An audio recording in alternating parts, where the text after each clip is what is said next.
Sebetulnya itu kan rasional. Misalnya nggak apa-apa kamu merasa jadi presiden atau gubernur atau jadi wali atau jadi apa. Yang penting prosedurnya penuh. Itu kayak apa Allah baiknya pada kita. Sehingga saya berkali-kali, makanya menurut saya orang alim itu wajib memaklumatkan kalau dirinya alim. Supaya jelas aturan mainnya. Yang dilarang Allah itu kan memaklumatkan alim, kemudian ingin hadun nafsi, ingin salami template, dicucuk, dihormati, itu kriminal. Itu orang alim gendeng, udah gendeng sekali. Karena khasnya orang alim itu tentu cari ridhonya Allah, bukan ridho khalqi, bukan ridhonya apa? Makhluk. Makhluk itu lah ada siapa-siapa. Dan kita harus baku seperti itu. Kenapa kalau orang alim enggak punya sekian contoh, betapa tauhid itu mudah. Punya sekian contoh, betapa tauhid itu mudah. Jadi kalau ada orang bilang ikhlas itu angel, Gus. Ya dia sendiri goblok karena enggak tahu logika apa. Ikhlas itu manusia. Manusia itu umurnya Hayyul Qayyum sama dat yang abadi. Kamu lah bocah, baru gue gabung kon. Sawangane kok taruh rasane wong ayu juga keberatan. Ya tapi saya tentu punya dua kelas, punya kartu premium dan ekonomi. Saya enggak tertarik lah daftar yang premium dok nanti repot apa. Saya itu sering nangis kalau baca ayat seperti ini. Bagaimana Allah yang Tuhan, kemudian enggak butuh apa-apa, tapi Allah saking baiknya itu membuat tatanan logika kita. Saya tidak akan bosan-bosan sampai sowan Allah. Bahkan andaikan saya masuk surga dengan faham ini, saya milih faham ini. Karena faham ini itu menguntungkan agama. Li'ilai kalimatillah. Sementara masuk surga itu hadun nafsi. Banyak ulama mengatakan, kenapa Anda tidak ingin mati? Padahal Anda mati masuk surga. Katanya, saya takut kehilangan momen sujud. Karena sujud adalah hak Allah. Sementara surga itu hakun nafsi. Keinginan saya. Tentu saya mendahulukan hak Allah ala hakin nafsi. Itu makam-makam yang... Dan itu nggak bisa kamu copy paste. Orang yang pada kelasnya akan merasakan seperti itu. Dan kamu tidak perlu minat, malah paham. Jadi sudah dengar saja, apa? Dengar saja. Begini misalnya, saya berkali-kali bilang, kenapa ulama dulu? Saya ini kan di Sarang juga ngajar tauhid. Dulu saya ngajar kubrul yakiniyat di beberapa madrasah, termasuk di Sidogiri saya juga ngajar tauhid. Di sini saya ngajar tafsir, tapi yang saya titikkan juga tauhid. Begini, saya hidup di dunia ini, terutama saya memang ingin menerangkan tauhid, sebagaimana Allah menerangkan. Begini ya. Jubair bin Mut'im, saya tidak bosan-bosan cerita ini. Jubair bin Mut'im itu termasuk dahiyatul Arab, cerdas-cerdasnya orang Arab. Dia ditunjuk sebagai negosiator untuk membebaskan Asra Badrin, tawanan perang Badar yang kalah dan ditawan Rasulullah dan para sahabat. Kemudian harus ditebus dengan uang. Oke, disepakati terus. Singkat cerita, Jubair bin Mut'im itu datang ke Madinah. Dulu karena tidak ada hotel, tidak ada penginapan, ya memang nginepnya orang musyrik itu di masjid. Ya sehingga itu lazim saja. Kamu tidak usah jadi liberal kemudian bilang musyrik boleh di masjid, ya tidak perlu seperti itu. Kamu juga tidak perlu goblok mengatakan nggak ada ceritanya orang musyrik ngidam di masjid karena ya ada tariknya seperti itu. Jadi tidak perlu goblok, ya tidak perlu liberal. Paham ya? Kalau kamu bilang wah nangono wong musyrik oleh ngidam di masjid, kamu liberal. Padahal konteksnya dulu memang nggak ada hotel. Tapi kalau bilang nggak sama sekali juga goblok karena sejarahnya pernah ada. Milih nanti goblok apa liberal? Apa milih jelas? Nggak milih aja, ngaco aja. 01 apa 02 apa 00. Milih mana? Goblok, liberal, nggak milih. Nah, ketika Jubair bin Mut'im itu datang, delalah Nabi itu sholat maghrib ngimami. Nabi baca surat Wattur wa kitabim mastur fi rabbim mansur wal baitil ma'mur. Kemudian di pertengahan surat At-Tur itu kan ada ayat yang menurut saya itu sangat bagus. Sehingga di kamar saya, di rumah saya itu tak figur ayat itu. Bahwa kita harus dilatih berpikir. Kata Allah memulai argumentasinya. Am khuliqu min ghairi syai'in. Apakah kejadian alam raya ini seisinya tentu diciptakan tanpa sebab? Misalnya begini, alam raya ini kata orang nihilisme atau komunis atau orang-orang paham nihilisme, itu kan dimulai dari ketiadaan. Logika ini kan goblok sekali. Berarti kalau alam ini kadung wujud, kamu kan tahu kan langit bumi sekarang kan wujud. Ya, langit bumi sekarang kan jelas wujud. Berarti logikanya adalah al-adamu yakhluqu makhlukon, sesuatu yang enggak ada menciptakan sesuatu yang itu kan aneh. Di mana-mana al-adam ketiadaan itu tidak mungkin yakhluqu syai'an atau yu'athiru syai'an. Di mana-mana ketiadaan itu tidak mungkin mengefeki sesuatu yang ada. Wong kamu sebut tidak ada itu berarti tidak mungkin bisa berbuat apa karena namanya tidak ada. Sekarang alam raya ini dimulai dari ketiadaan. Terus kamu simpulkan sesuatu yang enggak ada menciptakan yang ada, itu gendeng apa enggak? Oh, gendeng sarap itu. Orang usah dipatahin wong gendeng, sebarno yang mau mati dewi. Jadi makanya Quran menanyakan mereka, am khuliqu min ghairi syai'in. Apa alam yang kadung wujud ini kemudian disebabkan oleh sesuatu yang tidak ada? Lalu kalau sesuatu yang ada pasti diwujudkan oleh yang ada. Nah, karena yang ada ini pencipta harus berstatus super. Nah super ini oleh ulama disebut wajibil wujud. Maka Allah bersifat super, wujud yang paling prima, yang kausa prima. Karena pencipta tentu kelasnya harus di atas yang diciptakan. Makanya disebut, ulama dulu nyebut Allah itu apa? Wajibil wujud. Karena pencipta tentu lebih dahulu. Maka harus disifati awal atau qadim. Apa? Awal atau qadim. Kayak apa Allah mendidik kita? Am khuliqu min ghairi syai'in. Terus Allah bilang gini, ya gak apa-apa, yang menciptakan gak saya, gak apa-apa kata Allah. Tapi amhumul khaliqun, kamu saja yang menciptakan, gak apa-apa. Tapi syaratnya kalian juga harus merasa pernah ikut menciptakan langit bumi. Am khalaqus samawati wal ardh. Jadi, enggak apa-apa kamu merasa Tuhan, enggak apa-apa. Yang penting kamu merasa ikut nembok langit, ikut ngecor apa? Langit. Ya pokoknya ikut bikin. Terus kata Allah, bala yukinun, kamu tak suruh merasa menciptakan langit bumi, kamu juga enggak merasa iya. Memang ya mereka merasa enggak kan? Akhirnya Jubair bin Mut'im saking enggak kuatnya. Am khalaqus samawati wal ardh bala yukinun. Amin dahum khuzun. Sama Allah dibombardir seperti itu. Dia datangi Rasulullah, ya Muhammad, logika itu tidak meninggalkan akal saya. Matarok tali akli nasian. Akal saya habis Muhammad. Saya iman saja. Saya tidak cukup punya logika untuk melawan argumentasi ayat yang kamu baca. Saya iman saja. Terus iman. Makanya kalau ada logika nihilisme bahwa sebelum alam ini adalah ketiadaan, lalu pertanyaannya bagaimana mungkin ketiadaan menciptakan yang ada? Di mana-mana ketiadaan itu la yu'atsiru syai'an wa la yakhluqu syai'an. Jenenge wae tiada. Tiada itu ya enggak ada fungsinya, ya enggak ada efeknya, enggak ada prestasinya. Ya pokoknya namanya enggak ada ya enggak ada. Nah, ini penting saya utarakan. Terus di sini Allah mengulang lagi, enggak apa-apa yang lainnya kamu katakan Tuhan jadi mitra saya enggak apa-apa. Tapi tolong kata Allah, aruni madza khalaqu minal ardi, tunjukkan ke kami prestasi sama Yesus dulu mana? Dulu bumi, yang dia lahirnya di bumi. Lalu dia melata di bumi, jalan-jalan. Kemudian dia mengatakan ini bumi Tuhannya saya. Jadi bumi kok enak, dhisik aku sih. Tua aku. Di Allah itu gampang sekali. Nah sekarang orang iman itu kuat semua. Makanya ndak wali-wali. Imane mbek Allah taklid, njaluke aneh-aneh, njuk bojo ayu, sugih, jabatan. Bela Allah secara hujah aja enggak pernah, sudah minta. Makanya kita hidup di zaman yang saraf massal. Lho kalau njaluk pengiran akeh-akeh kuwi, coba kamu bela Tuhan tuh pernah bela apa? Bela Tuhan tuh gampang dengan argumentasi al-hujjah yang supaya agama ini tamkin fil ard, benar-benar mapan dalam logika. Yaitu tadi di mana-mana yang namanya sebab itu amrun wujudiyun, di mana-mana sebab itu sesuatunya harus wujud. Paling tidak kita sudah menolak nihilisme. Apa? Nah, nihilis. Lah wujud karena wujud awal harus berstatus prima. Lah prima itu dalam bahasa ulama disebut wajibil wujud.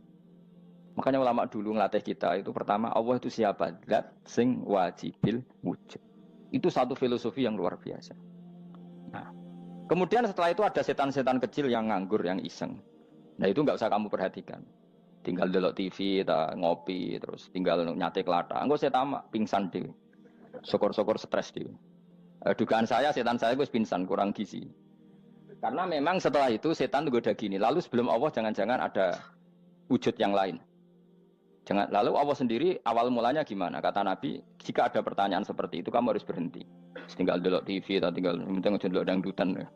Ya kalau kepeksa ya apa-apa, kelasem ae. Saya ada menghalalkan tapi kan sudah kamu lakukan.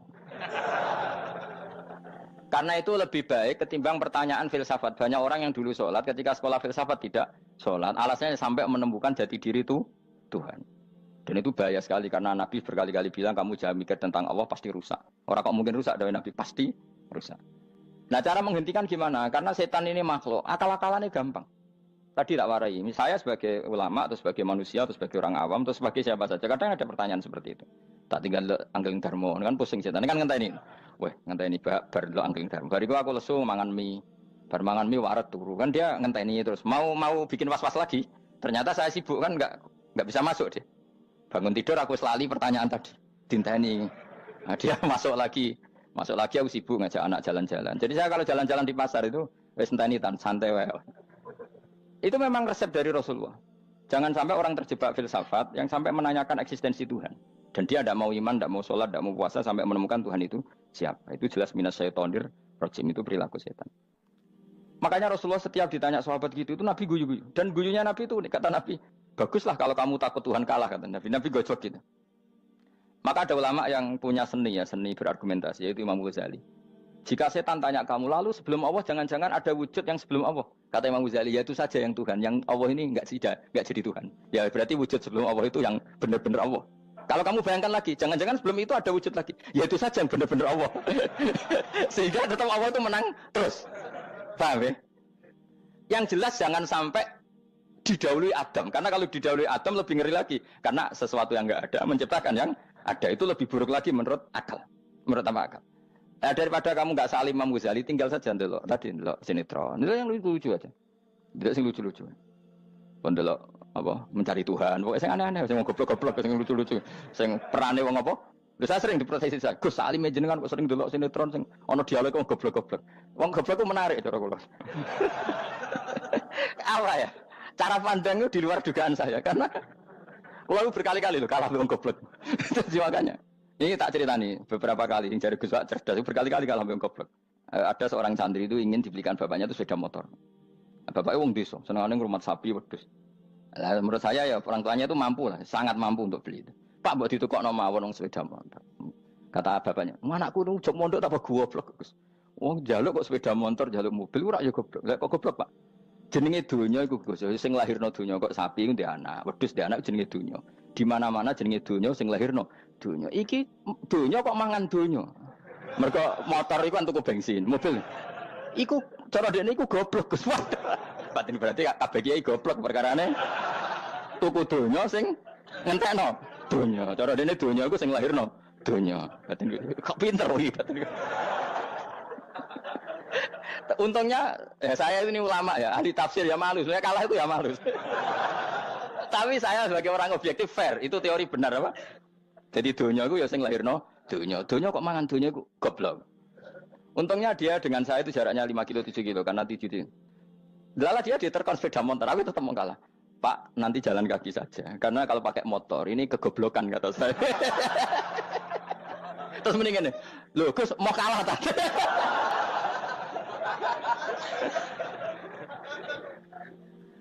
Wah kacau. Singkat cerita dia bersikeras nggak mau beliin sepeda motor anaknya karena di mana-mana dunia itu sing lahir no dunia nggak boleh dunia kok mangan. Ini satu kegoblokan yang agak ilmiah tadi.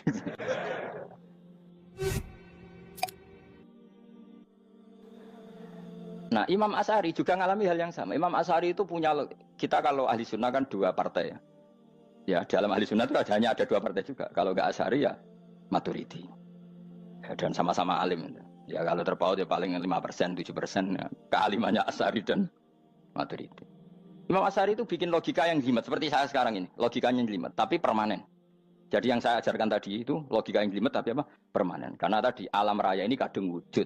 Kalau kadung wujud pasti pewujudnya yang menciptakan wujud pasti adalah kewujudan. Karena al-adam la yu'athiru syai'an. Di mana-mana kenihilan tidak yu'athiru syai'an. Ya sepakat ya, gampang kan? Tentu wujud ini prima disebut wajibil wujud. Lalu Imam Asy'ari itu bersikeras. Kalau imanul muqallid itu tidak diterima. Sebanyak keberatan ulama, tapi Nabi nyatanya yaktafi bi imanil Arab al-khalina anin nadur. Nabi nyatanya mencukupkan imannya orang-orang Bedui yang mereka itu kayaknya tidak bisa mikir. Ya, Nabi yaktafi bi imanil Arab itu wong desa al-khalina anin nadur yang mereka itu tidak bisa apa? Berpikir. Ingat cerita Imam Asy'ari survei. Coba ayo kita tanya orang-orang kampung. Ternyata kegoblokan orang kampung itu ya ilmiah, masyhur itu. Imam Asy'ari saja harus belajar dari wong awam, wong goblok-goblok. Kita kok ingin ya Badawi bima araf tarubak.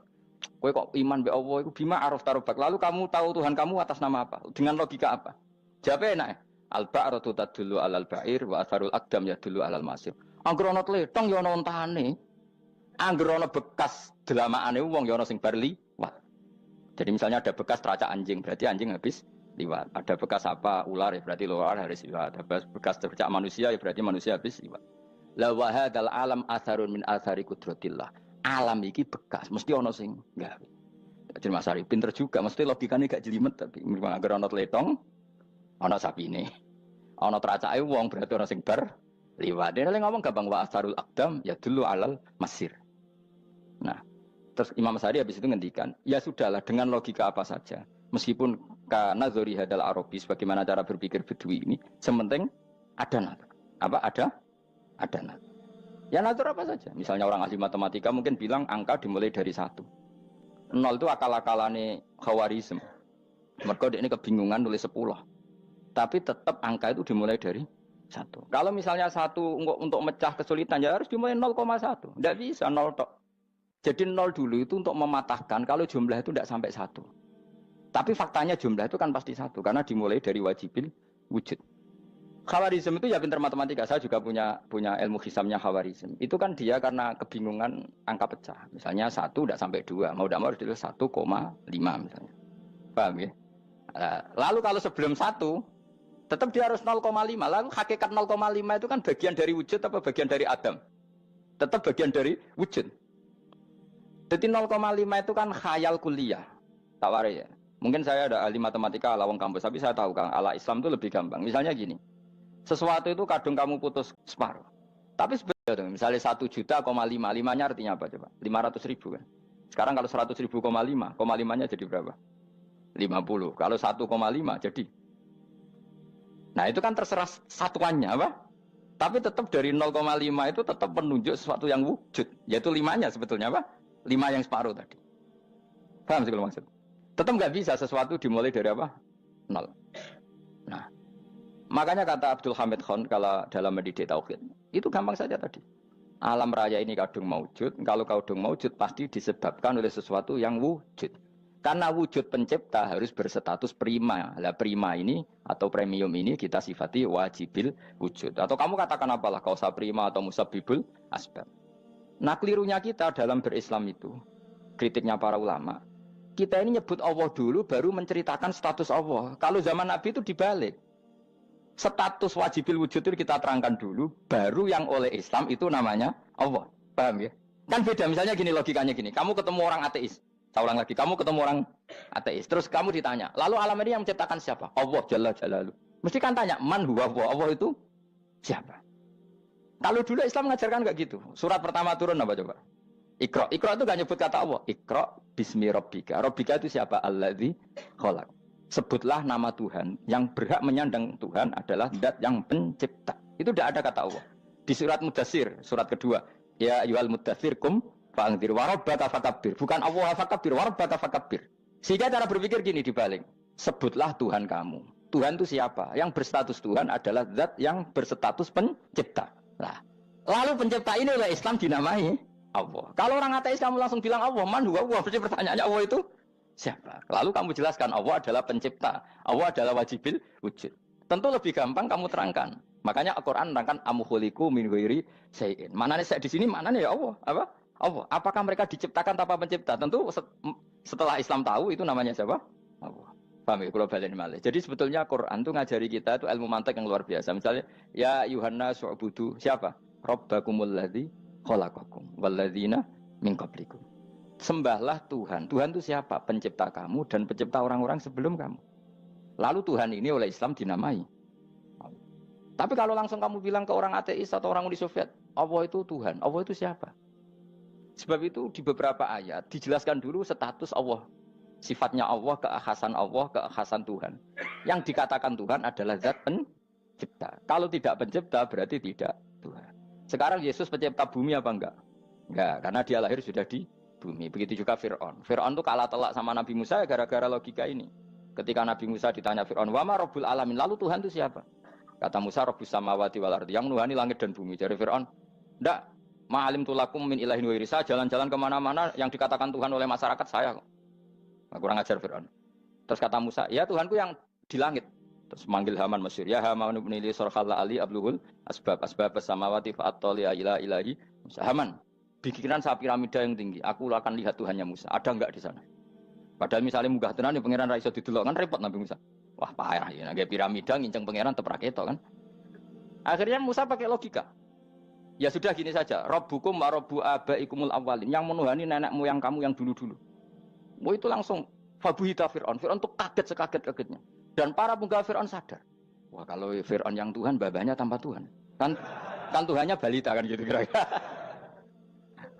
Tuhannya balita. Tuhannya barulah.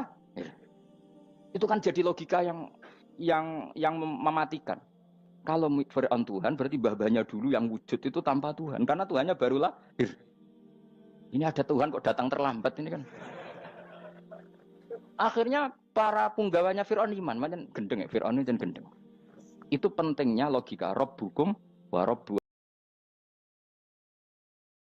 Orang tuh nggak belajar logika. Iman bi Allah orang mantep ning ati, cek iso diguncang setan, jalukane wis aneh-aneh. Jaluk swarga, jaluk gak mutu cara salat. Ketama milah salat.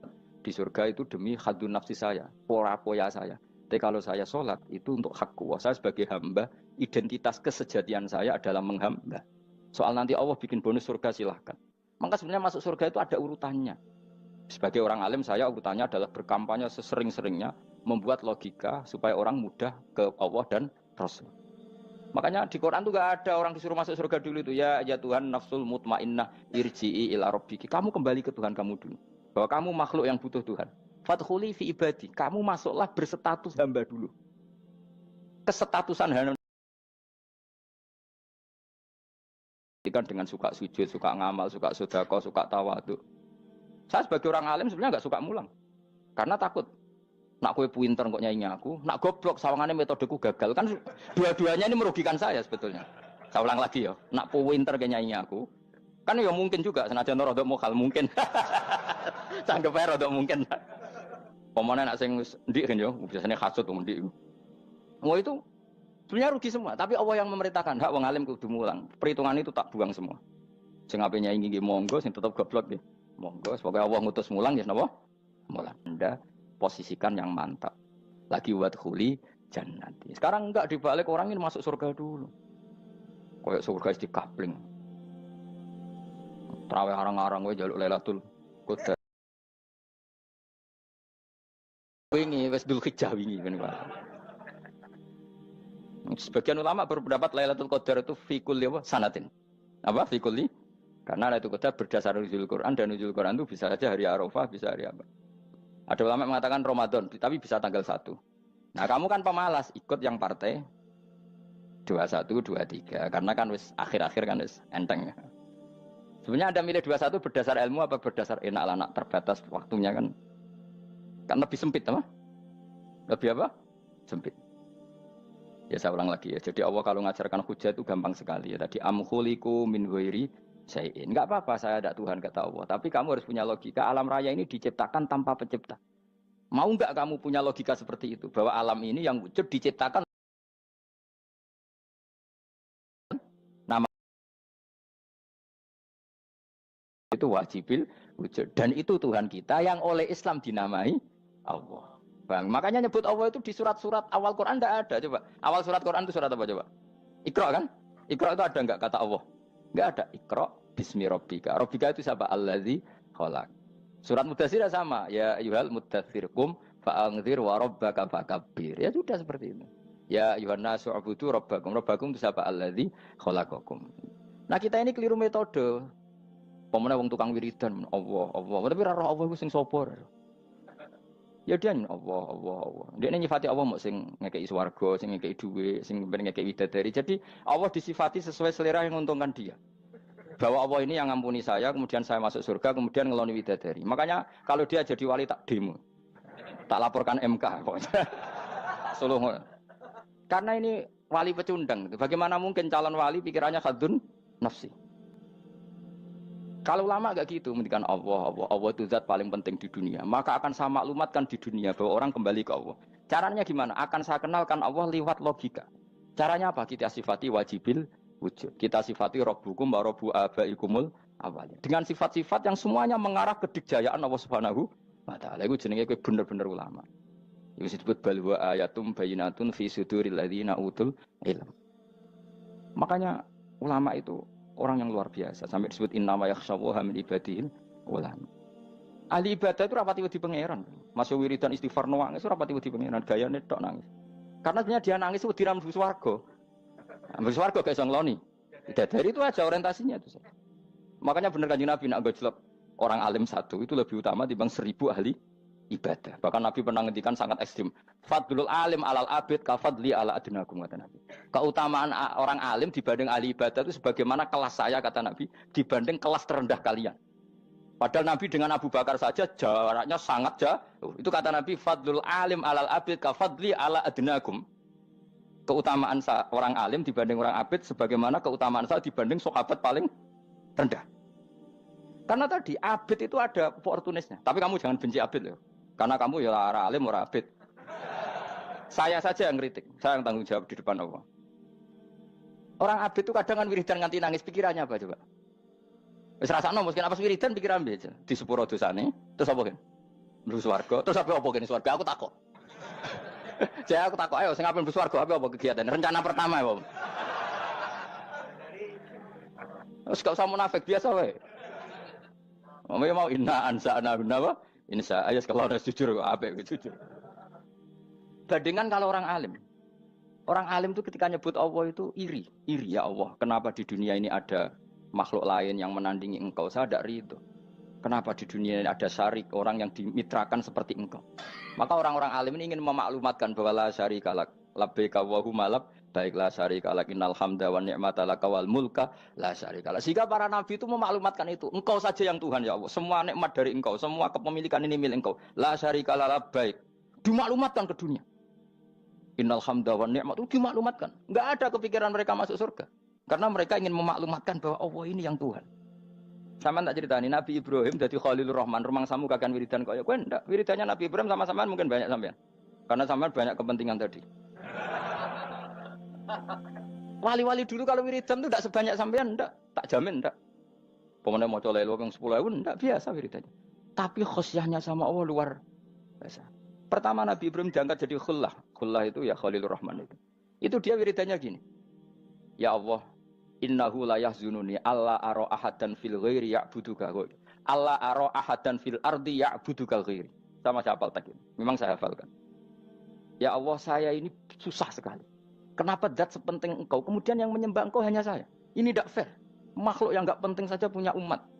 Makhluk-makhluk yang enggak penting aja jadi pusat perhatian. Misalnya artis atau presiden atau gubernur atau tokoh top, semuanya jadi presiden. Padahal semuanya itu makhluk yang enggak sepenting engkau. Ini zat yang sepenting engkau, kemudian yang tahu kalau engkau penting hanya saya, ini tidak fair. Nangis dan nangis. Ini tidak fair. Innahu la yahzununi alla ara ahadan fil ardi ya'buduka ghairi. Saya ini susah Gusti, susah sesusahnya. Zat sepenting engkau, kemudian yang tahu kalau engkau penting itu hanya saya. Wah ini tidak fair. Loh, coba kalau orang mencintai sesuatu kan gitu. Misalnya kita bojo ayu, kemudian wong liya kabeh darane elek, mangkel ora? Mangkel enggak? Kamu beli Alphard. Kamu kira itu mobil mewah. Kemudian orang nyejajarkan podo mek keri, mangkel enggak? Semua kenikmatan itu kita nikmat karena itu diakui ya enggak? Wes gunane apa kayak di Alphard gawa ning Gunung Kidul. Terus wong darani ngono iku padha mek keri ambek kejamke mangkel ora kira-kira. Enggak penting mewahnya ini tetap butuhnya pengakuan. Coba misalnya kamu jadi presiden hidup di dunia orang sufi. Sing darane wong penting wong saleh ahli sujud ora kakuat iki. Kita teko di Barno. Karena itu dihormati situ hanya orang apa soleh. Kakuat iki gak? Oh kakuat iki gak? Atau kowe dadi artis top, teko ning daerah Gunung Kidul mung desa-desa, terus diundang lek. Oh, mangkel kae. Le bayangno.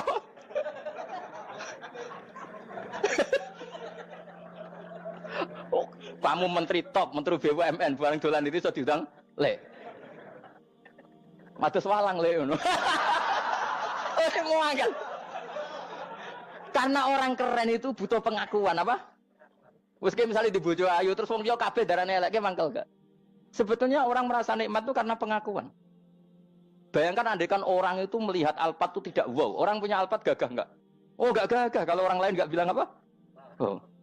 Ya mau misalnya di ning desa terus ana wong desa nganggep kamu model tepak terus saya mau badhe numpang wedhus kula angsal Pak. Kagak habis kan. Makanya branded itu harus dimaklumatkan. Nah itu bayangkan Nabi Ibrahim. Zaman itu ada Raja Namrud yang dipuja-puja, ada orang kaya dipuja-puja. Kemudian engkau yang Tuhan, pemilik langit bumi, enggak ada yang muja-muja engkau. Ini enggak fair ya Allah. Nangis. Orang kok kowe eling pangeran sak jam swarga Gusti. Dasar gak bakat wali. Saya itu pernah kangen Nabi Ibrahim itu sampai nangis dan itu saya tidak berdoa. Semua yang terkait Nabi Ibrahim itu saya baca. Mulai surat Quran, tafsir tentang Ibrahim. Dan sampai saya di Kudiro di Tadbir Allah pernah ziarah. Makanya terus Allah dengan keangkuhannya. Karena Allah punya sifat angkuh dan itu sah walahul kibriya. Kan sifat angkuh baik untuk Allah tapi tidak baik untuk makhluknya. Dan Allah dengan sifat innalladzina 'inda rabbika yusabbihuna lahu bil-laili wan nahar wa hum la yasamun. Kamu tenang saja. Orang yang di sana di langit-langit itu maksudnya para malaikat itu bertasbih siang dan malam. Wa hum la yasamun dan mereka tidak berhenti-henti, tidak bosan-bosannya bertasbih. yang diidolakan itu keren. Itu nabat itu Allah mbok jak koalisi kan gitu terus malam-malam Allah ya Allah ini cerita saja. Kelar, ya sudah tidak usah diteruskin kok banyak yang tersinggung ya sudah tidak usah diterusin.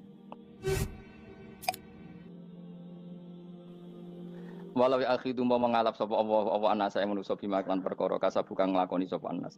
Minal ma'asi sing pira-pira maksiat. Mataroka. Mongko ora ninggal sapa wa ta'ala dzuri ing atase dhuwure artayil ardi min dabatin saking kewan apa wae. Nasama tegese kewan tadubu kang melata pun nasama alih ing atase arat. Kalau saja Allah ingin merusak manusia karena dosa-dosanya, pasti tidak disisakan beberapa sesuatu yang jadi kebutuhan manusia, termasuk dabam, misalnya nggak ada hewan, nggak ada tanaman, nggak ada apa saja di bumi, karena Allah ingin mengadab manusia. Tapi nyatanya di balik mereka maksiat, tetap fasilitas kepentingan manusia ada, karena sifat ghafurnya Allah, sifat rahmannya Allah. Walakin akhiru tetapi ini ngakhirna sapa wa hum wong akeh ila ajalin temu kemaring batas musamman kang wis ditentokno. Ayo mil kiamat iki dina kiamat. Fa idza jaa mongko nalikane teka apa ajaluhum ajale wong akeh fa inna wa mongko satuna wa taala iku kana ana sapa wa bi ibadihi kan kaulan wa basiran dat sing mirsani. Fa ijazi mongko males sapa wa ing wong akeh ala amali ing atase wong ngamale wong akeh. Carane ngemales Allah tentu profesional atau prosedural bi isabatil mukminin kelawan ganjar wong mukmin wa iqabil kafirin lan nyiksa wong kafir. Ya jadi Quran itu gunanya ya membuat logika yang benar supaya orang itu menghindari kesalahan. Jadi menakut-nakuti itu kalau nggak harus tentang neraka, takut dari kesalahan, takut dari kebodohan. Kan kita juga takut kan punya pemimpin yang salah, takut punya kasus, takut kepleset. Ketakutan tidak harus dari neraka. Makanya saya berkali-kali bilang, saya sering dulu dinasihati Mbah Mun, enak kena alim, ojo sering maca tafsir, mari goblok dari Mbah Mun. Maksudnya mari goblok itu gini, mufassir itu manusia, kadang dia itu satu ayat umum, dia mendiktekan ke satu kasus, padahal kasusnya lebih umum. Makanya berkali-kali sama nani umpomong ini, contohnya ini, karena nanti itu mengikat. Misalnya gini ya, saya ulang lagi ya, dan gayamu kayak wong alim. Coba andekan kapasitas Anda itu RT, minta jadi presiden, itu ngelama apa doa? Tidak, jawab saja. Ngelama. Jatah kamu untuk azab, kok jaluk Lailatul Qadar, ngelama apa Anda? Mestinya jalukmu orang untuk azab itu bagus. Paham ya? Banyak ulama diajak istisqa gak mau. Banyak itu ulama. Ayo istisqa kita karena sudah lama gak hujan. Kata ulama tadi, jatah kita ini kena hujan batu dari langit. Gak hujan batu sudah bagus, gak usah minta. Ulama macam-macam. Lah rai-rai ngene iki pantese entuk Lailatul Qadar apa entuk azab aja jawab. Orang entuk azab wis bagus. Yo dadi dongane ya Allah. Ampun jenengan siksa la tu akhidna.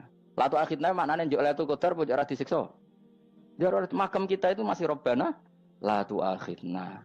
Iku supaya gak disiksa innasina waqtuna kalau kita salah. Kowe kan gak kalau. Wah sudah salah. Jadi donga innasina waqtuna sange apikane pangeran wae ditambahin. Kalau kita salah. Kalau kita kan sudah ada kalau lagi sudah. Sudah jelas salah berkali-kali lagi. Mbok wong diisin. Njolak jaluk Lailatul Qadar gak diisin. Tapi oleh wong pangeran apian. Pangeran kan tapi misalnya pengiran ora aku luwe apian timbang aku. Jadi sowe disahno permintaan. Tapi gak dikabulno. Mau disahno, tapi ora usah apa? Disahno iku iman jalin jan goblok piye meneh, kowe macam-macam. Makanya doa paling fair itu ya Rabbana dzalamna anfusana wa lam taghfir lana wa tarhamna lanakunanna. Makom kita itu di sepuro pangeran. Sing bener donga tarawih lho ning Tuban ning Jogja wis bener. Apa innaka afuwun karim tuhibbul afwa fa'fu anna. Ora ana guru-guru kita donga, ya Allah anilna lailatul qadar ya Allah. Ka ora sarahku iki kita ora ngajarno ngono ya Allah innaka afuwun karim tuhibbul afwa fa'fu anna. Jenengan kandat sing kathah nyepurane lan seneng nyepuro impun jenengan sepuro. Iku wis bagus sudah. Bagus. Dak lailatul qadar gresuk ndelok srengenge. Terus ndelok angin. Angger daerah Gunung Kidul banter terus aneh-aneh. Nan mergo ngrasa ora dolim nduk Lailatul Qadar. Tapi kira ngrasa ora dolim wis ujub sombong. Wong sombong ora berhak meraih. Lah terus piye Gus? Ora piye biasa wae, pokok biasa wae. Makom kita ku ora kena adab itu sudah luar biasa. Ora penuh adab piye. Wis ngene iki wis luar biasa, napa? Luar.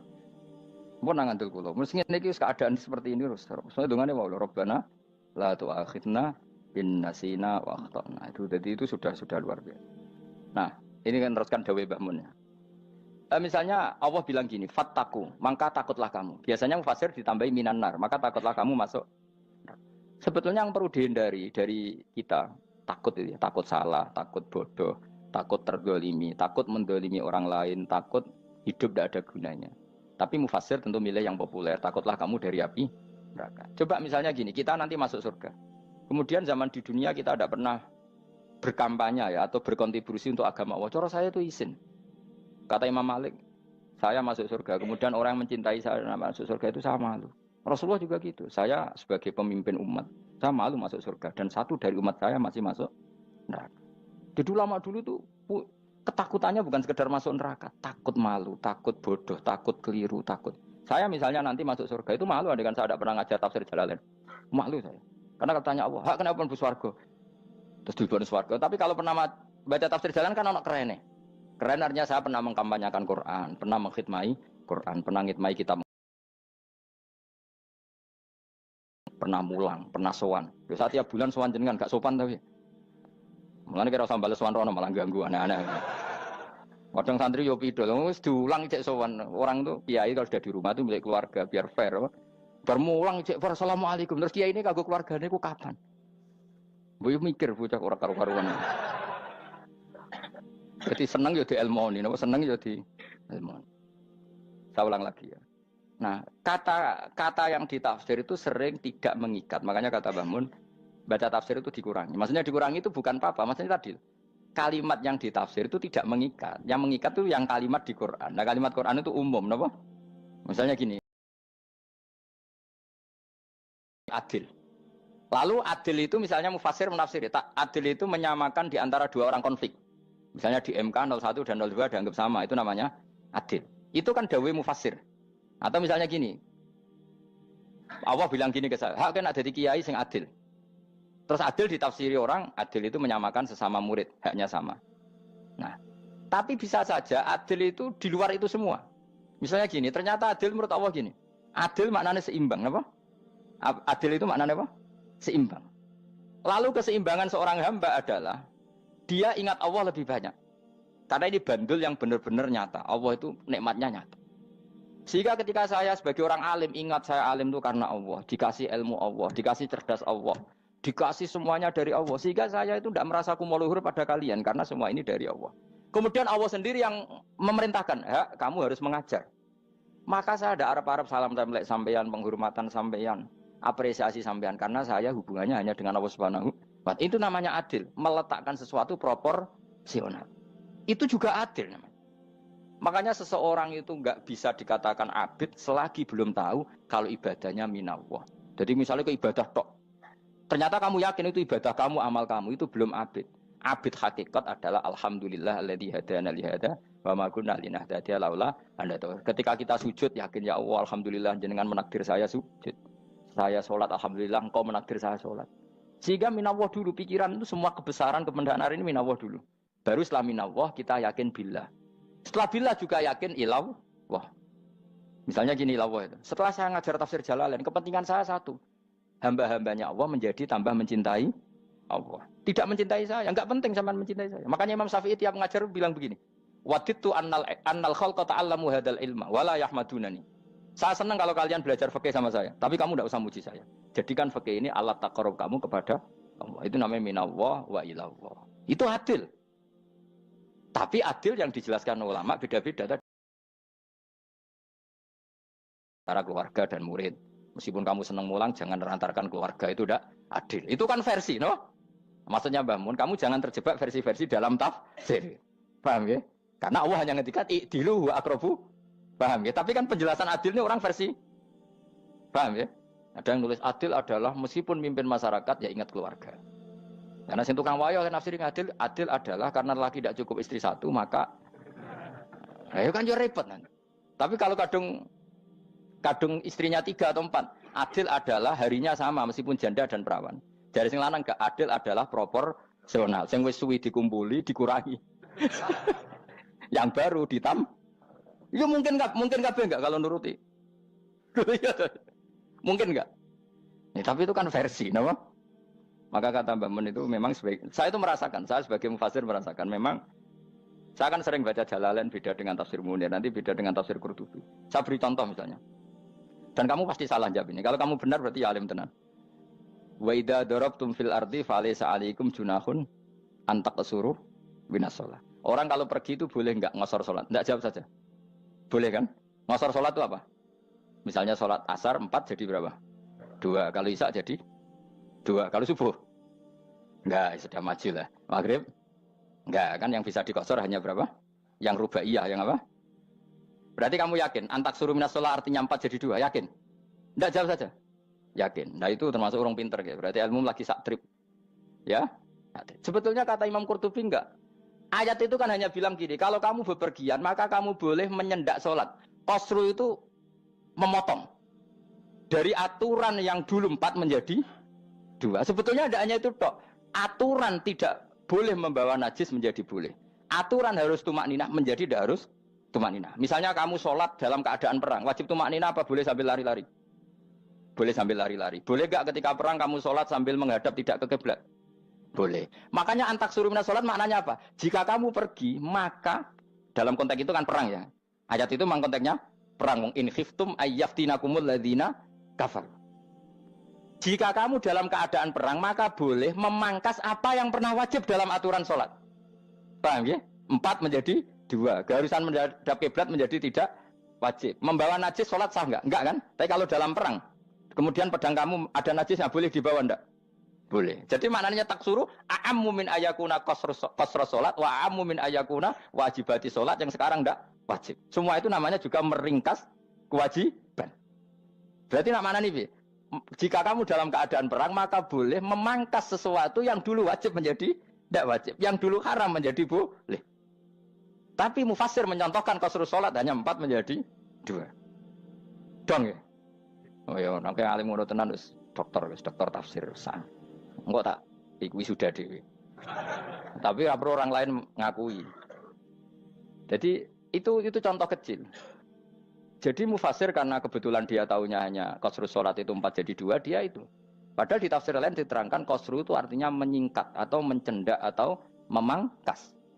Dulu wajibnya sholat itu nggak boleh bawa sesuatu yang najis. Tapi kalau sholat dalam keadaan perang dan pedang kamu ada darahnya, boleh nggak dibawa? Boleh. Bahkan Allah menyuruh dibawa. Dan boleh nggak madhep kiblat. Fa in khiftum farijalan auruk banataki fa idza amintum fadhkurullaha kama 'allamakum. Ketika keadaan aman baru sholat sesuai standar. Nah, berarti kan ada qasru sholat, ada pemangkasan aturan sholat. Kayak misalnya begini. Dalam keadaan normal boleh nggak kamu motong pohon pisangnya tetangga tanpa izin? Nggak boleh kan? Tapi misalnya ada banjir bandang, kemudian kamu bisa selamat kalau motong itu wajib izin apa malah haram izin?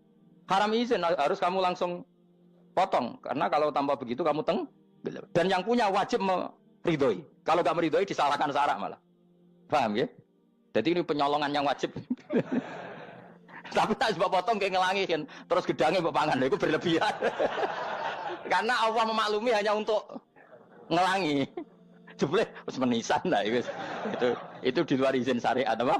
Di luar izin syariat. Itu melampaui batas itu.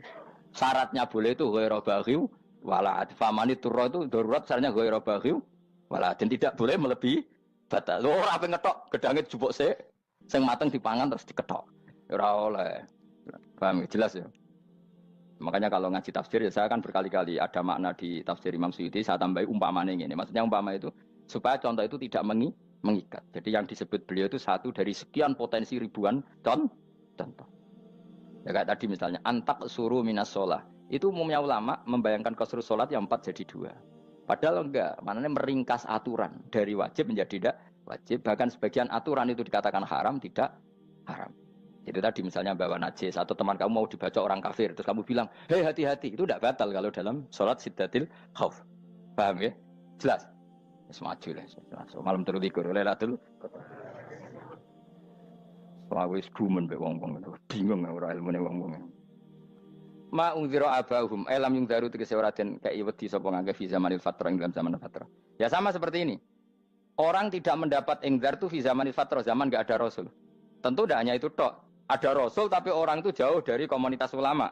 Itu juga termasuk orang yang tidak mengalami ingzar. Jadi tidak mengalami ingzar bisa di zaman fatrah atau sudah ada rasul tapi dia jauh dari ulama atau jauh dari komunitas Islam. Itu juga komunitas yang tidak ngalami ingzar. Pahu mengkote wong akeh kaum iku khafidun lali kabehane limane sing iman parustilan bener. Ya contoh paling gampang itu nak dawuh yai mesti bener itu loh. Kalau kamu ngaji tafsir Jalalain ya Yuhannasu budu robbakum. An-nasu biasanya ditafsirkan kufaru Mekah, napa? Padahal di situ nas semua manusia apa kafir Mekah?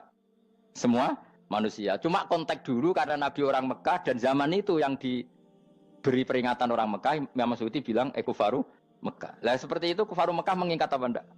Enggak kan? Enggak, karena yang dituruni Quran yo kafatal linnas. Tapi ya Yuhannasu di Jalalain sering ditulis apa? Kufaru Mekah. Nah, seperti itu tidak mengikat. Itu contoh saja, Pak. Contoh saja dalam konteks zaman itu. Paham ya? Jadi banyak, makanya tafsir itu sebenarnya agak ngikat. Ya tapi yang ngomong gitu harus orang alim. Kalau kamu yang ngomong malah kacau. Kemudian ngomong sombong. Maksudnya kan manusia, saya juga manusia. Ngapain saya harus ikut? Ya sarap itu. Ora wis sombong sarap, no? Wis sombong sarap. Lakot hakko teman-teman fahum, lakot hakko teman-teman nyata apa alkaulu apa titah, wajibat itu wajib mana nyata ala aksarihim, yang atas saya wakil bil adab.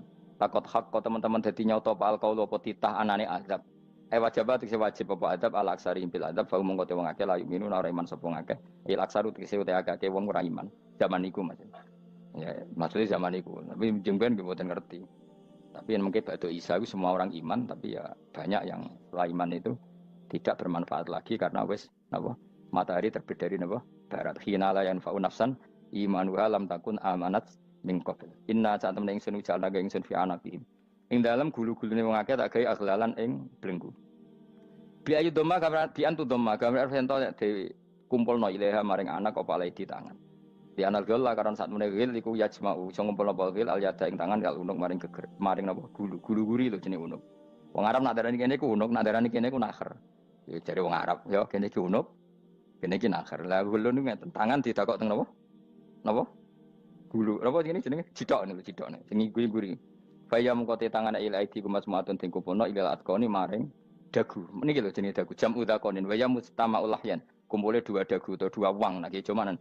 Bahu mengkote wong akeh mukmahuna iku dadi bunder sapa wong akeh. Manane rafiuna ngangkat wong akeh usaha ing sirahe wong akeh. Lastatiuna ora iso mampu sapa ngake khodaha ing ngendekno ruus. Meneh dhewe maksud wa ta iki mutamsilun mu bayangan, mu tamsil gambaran. Mulane kula gumun mbek ulama riyen. Tak contohno ya, nek ulama dhisik ku top. Wong dhisik nek ndaren bun neraka digludungno. Wong kafir sok ben digludungno ning neraka. Iku ya pancen ngalim tenan wong dhisik. Mergo gambarane ngene, ora usah praktekno sok ben, praktekno saiki wae. Nek praktekno sok ben kok sok ben mlebu neraka. Dadi ngeten wong nak lungguh ngene, wong Arab nak darani iki ason-ason. Terus ngeten. Ngeten. Niki kan niki jenenge apa? Dengkul. Dengkul itu kena dagu, terus tangan kena cidok. Dadi ngeten. Dadi wong wis dalam keadaan bunder. Paham ya? Lah malane malaikat karek nyaduk terus gludung-gludung ngono. Paham ya? Dadi mergo yo napa? Dengkul nempel dagu, paham ya? Tangan nempel cidok. Terus ditaleni. Paham ya? Terus ya karek gludung dong, malane wong kuno nak darane bunder apa iku? Oke bayangno saiki sampean ra usah, gak usah mlebu maksudnya, paham ya? Mulane ape mlayu ora iso, wis posisi ngono, paham ya? Sampeyan ra usah delok, maksudnya praktekno saiki. Orang delok lho. Lah dawuh Imam Suyuti wal muradu te kang den kersakno iku annahum sak temne wong akeh la anu nek ora tunduk sapa wong akeh imani maring iman. Wala faduna nek ora tunduk sapa wong akeh ora ndilukno ru'usau ing sira wong akeh lahu krana iman. Iki tapi dawuh Imam Suyuti. Tentu tidak semua ulama sependapat. Jadi cara Imam Suyuti semua yang dikatakan Quran ini mau tamsil. Artinya mereka tidak tunduk, maknanya tidak menerima iman. Tapi itu cara Imam Suyuti. Ulama lain yang mengatakan tidak. Memang orang kafir ketika masuk neraka dalam keadaan seperti itu dan digeludung. Ya tidak apa-apa sama-sama benar.